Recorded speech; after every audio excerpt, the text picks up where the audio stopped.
Hello दोस्तों, नमस्कार। तो आपका स्वागत है आज की क्लास में। तो आज की क्लास में होने वाली पॉलिटिकल साइंस ऑनर्स वाले बच्चों के इंपॉर्टेंट सब्जेक्ट यानी political process and institutions in comparative perspective में। तो पढ़ते हैं कि इसका आज हम इम्पोर्टेंट टॉपिक पढ़ेंगे एकात्मक और संघात्मक सरकारें, जो कि बहुत मोस्ट इम्पोर्टेंट टॉपिक है सरकारों के रूप का, जो आपके पेपर में आएगा। तो पढ़ते हैं आखिर होता क्या है एकात्मक और संघात्मक सरकार। तो सबसे पहले हम स्टार्ट करते हैं एकात्मक सरकार से।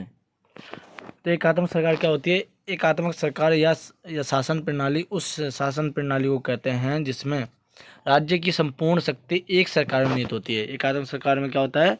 राज्य की पूर्ण शक्ति किसमें निहित होती है? केवल एक सरकार में। वह सरकार केंद्र सरकार है। वह कौन सी सरकार है? केंद्र सरकार है। इसमें सरकारी शक्तियों का बंटवारा नहीं होता। इसमें सरकारी शक्तियों का बंटवारा नहीं होता, जैसे संघात्मक सरकार में होता है। एकात्मक सरकारों के प्रसिद्ध उदाहरण ग्रेट ब्रिटेन, फ्रांस और बेल्जियम।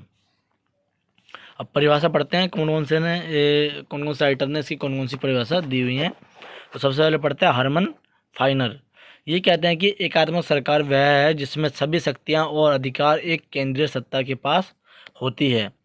एकात्मक सरकार में केंद्र और उनके एजेंट कानूनी दृष्टि से सर्वशक्तिमान है। तो हरमन फाइनल क्या कहते हैं? ये कहते हैं कि एकात्मक सरकार वह सरकार है जिसमें सभी शक्तियाँ क्या होती है? सभी शक्तियाँ और अधिकार केवल केंद्र सरकार के पास होती है, और एकात्मक सरकार में केंद्र और उनके एजेंट कानूनी दृष्टि से सर्वशक्तिमान होते हैं, और वह अपने अलावा किसी और की चलने नहीं देते। इनका कहने का मतलब ये है हरमन फाइनर। और आगे बढ़ते हैं। एकात्मक सरकार में मात्र एक विधानमंडल और एक मंत्रिमंडल होती है। जो एकात्मक सरकार होती है उसमें क्या होती है? केवल एक विधानमंडल और एक मंत्रिमंडल ही होती है। इसके लक्षण देख लेते हैं, कौन कौन से लक्षण है एकात्मक सरकार के।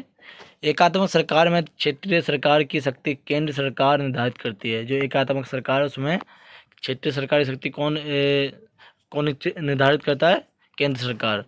समस्त राज शक्ति केंद्रीय सरकार के पास होती है। समुच्च देश के लिए एक विधानमंडल ही होती है और एक मंत्रिमंडल। और समुच्च देश के लिए ये पहले पढ़ चुके हैं कि एक विधानमंडल और एक मंत्रिमंडल होती है। और सर्वशक्तिमान कौन होता है? केंद्र सरकार। इसका मेन पॉइंट क्या हो गया? सबसे शक्तिशाली कौन होता है? केंद्र सरकार। इसे राज्य सरकार कोई रोल ही नहीं होता। लचीला संविधान। जो एकात्मक सरकार होती है उसका क्या होता है? लचीला संविधान होता है। एकात्मक शासन में संविधान में संशोधन की प्रक्रिया बहुत ही लचीली होती है। यहाँ पर संविधान संशोधन करना उतना ही सरल होता है जितना एक साधारण कानून को बनाना तथा रद्द करना होता है।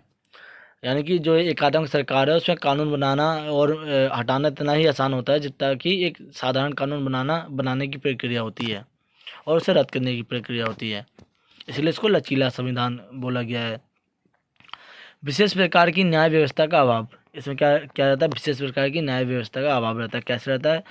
एकात्मक शासन प्रणाली के अंतर्गत केंद्रीय सरकार ही सर्वोच्च होती है। यहाँ पर न्यायालय की भूमिका बहुत ही नगण्य यानी कि ना के बराबर होती है। एकात्मक सरकार के अंतर्गत संविधान की अपने अनुसार बनाया जाता है। जो एकात्मक शासन प्रणाली है उसमें उस अंतर्गत क्या होता है? केंद्रीय सरकार ही सर्वोच्च होती है। ये हम अब स्टार्टिंग से पढ़ते हुए आ रहे हैं। यहाँ पर न्यायालय की भूमिका क्या होती है? ना के बराबर होती है। ना के बराबर होती है। और इसके एकात्मक सरकार के अंतर्गत संविधान अपने अनुसार चलता है, यानी कि सरकार के अनुसार चलता है। वो उसके हिसाब से चेंज होते रहता है और परिवर्तित रहता है हमेशा। एकात्मक शासन व्यवस्था के गुण। इसके गुण क्या है? शीघ्रता। इसमें शासकीय कार्यों में देरी नहीं होती। इसमें शासन के निर्णयों का केंद्र एक होने से उन्हें शीघ्र लागू किया जा सकता है। इसमें क्या होता है? कोई भी कार्य शासकीय कार्य हो वो बहुत जल्दी कर दिया जाता है, क्योंकि इसमें एक ही शासन व्यवस्था होती है, इसलिए काम को 3-4 जगह घुमाना नहीं पड़ता। केंद्र और राज्य में संघर्ष नहीं।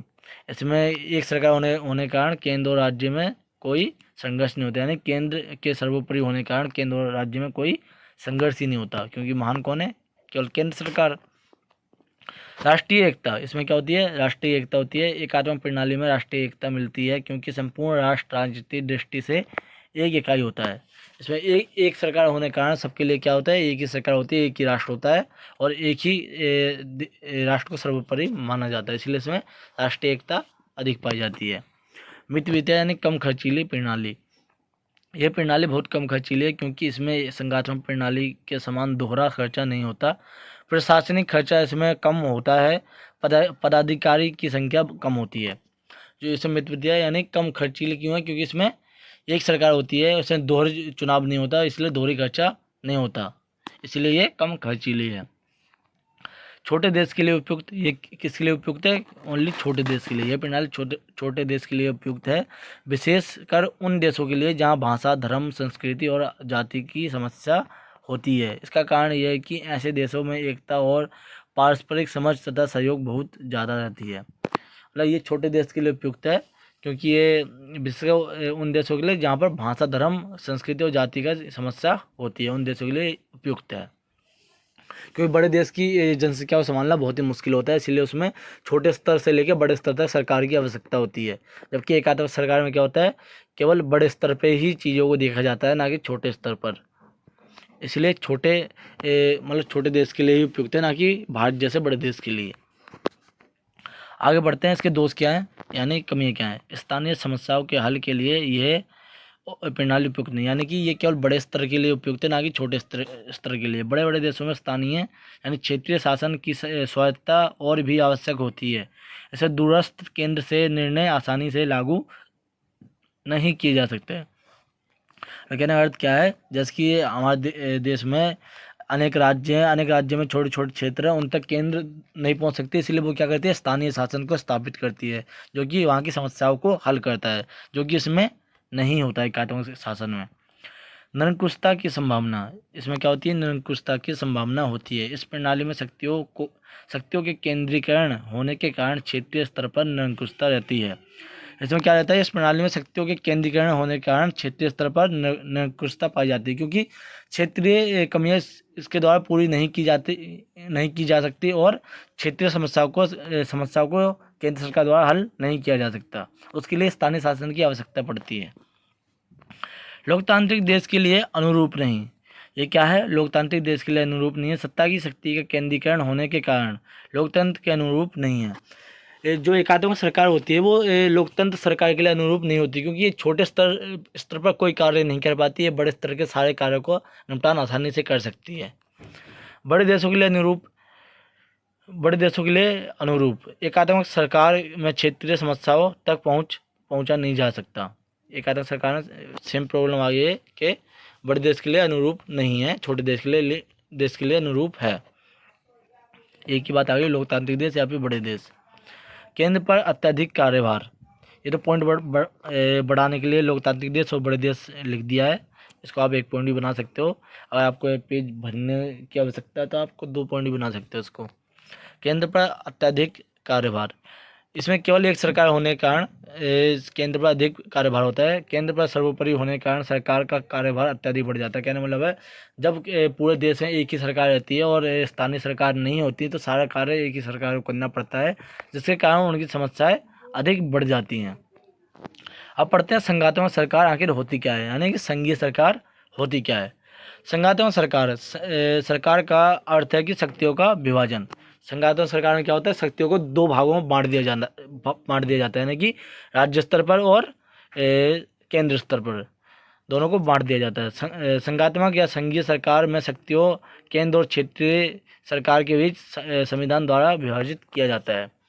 इसमें क्या किया जाता है, किसके द्वारा, संविधान द्वारा केंद्र और क्षेत्र स्तर पर सरकार को बांट दिया जाता है। उदाहरण के लिए अमेरिका, कनाडा, ऑस्ट्रेलिया, रूस, ब्राज़ील और भारत में, इन सभी देशों में क्या है, संघात्मक सरकार है। अमेरिका जैसे बड़े देश, कनाडा जैसे बड़े देश, ऑस्ट्रेलिया जैसे बड़े देश और रूस और ब्राज़ील जैसे बड़े देशों में क्या है, संघात्मक सरकार है। और अपने भारत देश में भी संघात्मक सरकार में शक्तियों का बंटवारा होने के कारण राज्य का अपना अस्तित्व होता है। जैसे भारत जैसे देश में राज्य का एक अलग अस्तित्व पाया जाता है, उसी प्रकार कहने का अर्थ है कि जिस देश में संघात्मक सरकार होती है उसमें राज्य का भी एक अपना अस्तित्व हो जाता है। एकात्मक सरकार में केंद्रीय सरकार द्वारा क्षेत्रीय सरकार को शक्तियाँ प्राप्त होती हैं। जो एकात्मक सरकार है उसमें केंद्रीय सरकार द्वारा सरकार को शक्तियाँ प्राप्त होती हैं, जबकि संघात्मक सरकार में संविधान द्वारा क्षेत्रीय और केंद्रीय सरकार को शक्तियों का बंटवारा होता है। एकात्मक सरकार क्या बोला जा रहा है कि जो शक्तियाँ प्रदान की जाती हैं वो केंद्र सरकार द्वारा प्रदान की जाती हैं, जबकि जो संघात्मक सरकार होती है उससे शक्तियों का विभाजन किसके द्वारा किया जाता है? संविधान द्वारा, और वही संविधान द्वारा ही राज्य सरकार और केंद्र सरकार को शक्तियाँ प्राप्त होती हैं और उनके कार्य निर्धारित किए जाते हैं। संघात्मक सरकार के लक्षण, अब इसके लक्षण पढ़ लेते हैं कि कौन कौन से इसके लक्षण हैं और इनके लक्षणों का क्या फ़ायदा है। मतलब इनके लक्षण कौन कौन से हैं। दो प्रकार की सरकारें होती हैं, सबसे बड़ी बात इसमें केंद्र और वे क्षेत्र, यानी केंद्र और राज्य स्तर पर शक्तियों का विभाजन होता है। शक्तियों का विभाजन किया जाता है दो भागों में।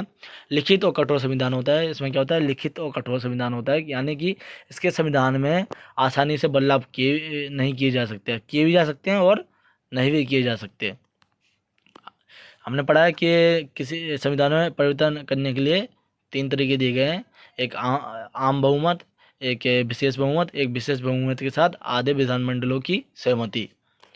इसलिए इसको कठोर संविधान भी बोला जाता है और लचीला भी बोला जाता है।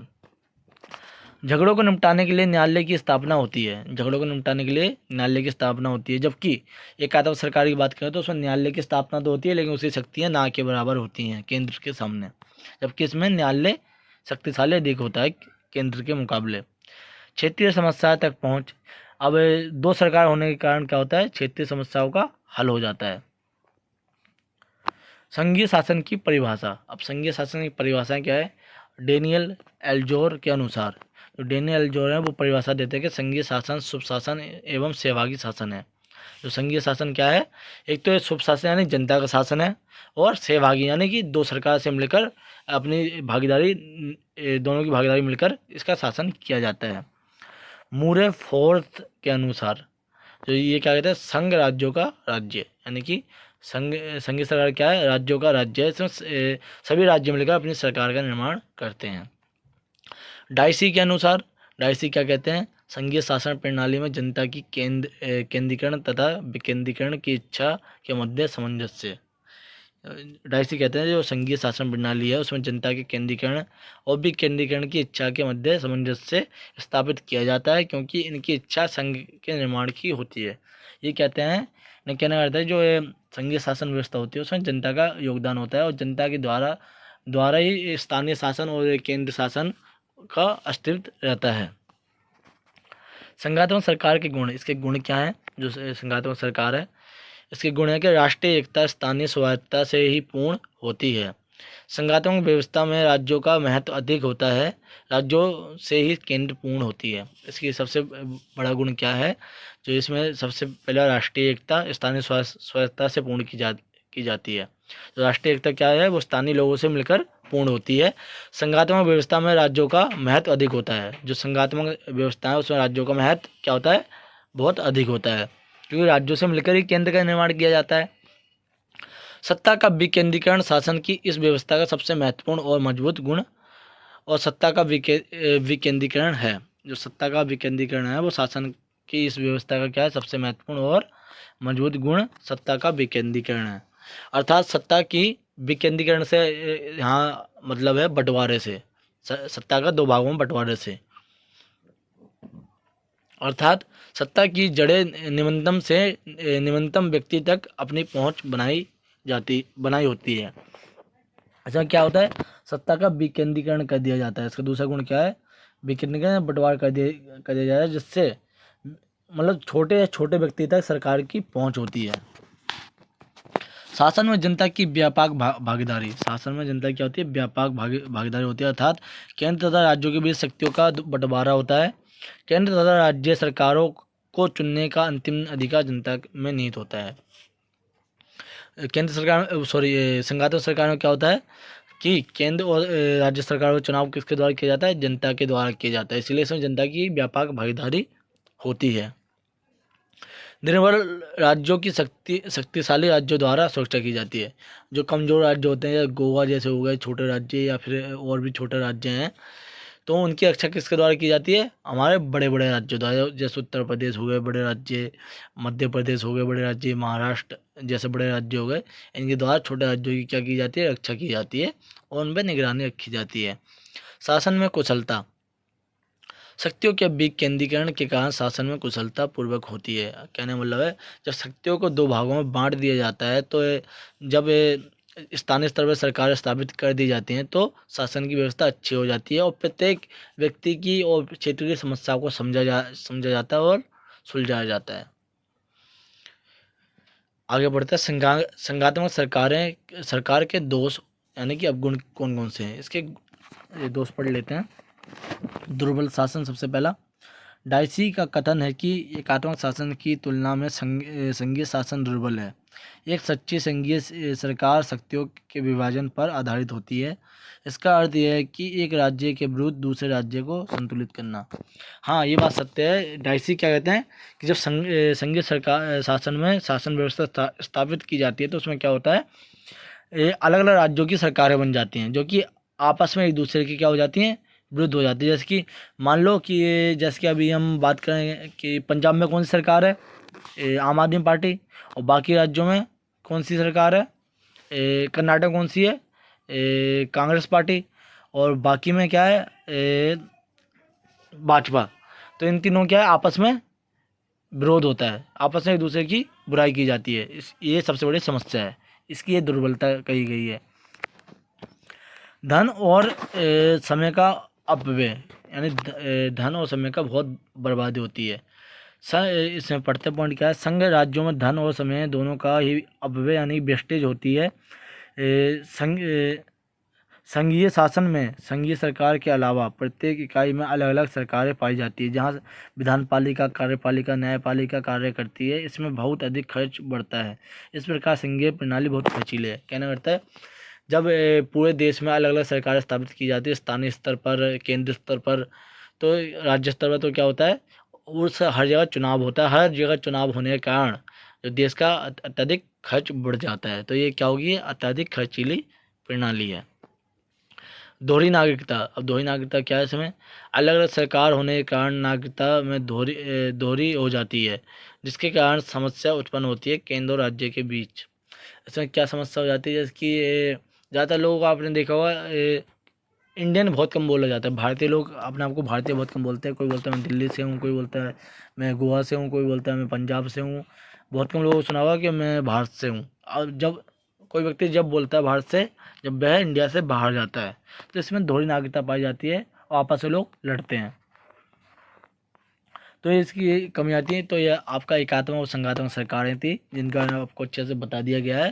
तो जिसको भी कोई भी डाउट हो वो कमेंट कर सकता है और नोट्स को दोबारा पढ़ के आप उन्हें इस टॉपिक को अच्छे से समझ सकता है। ये इजी टॉपिक है, तो आपको इसको अच्छे से पढ़ना है। इसका एक क्वेश्चन आता है परिसंघ और संघ के ऊपर विवेचना कीजिए, उनके बारे में बताइए क्या अंतर है।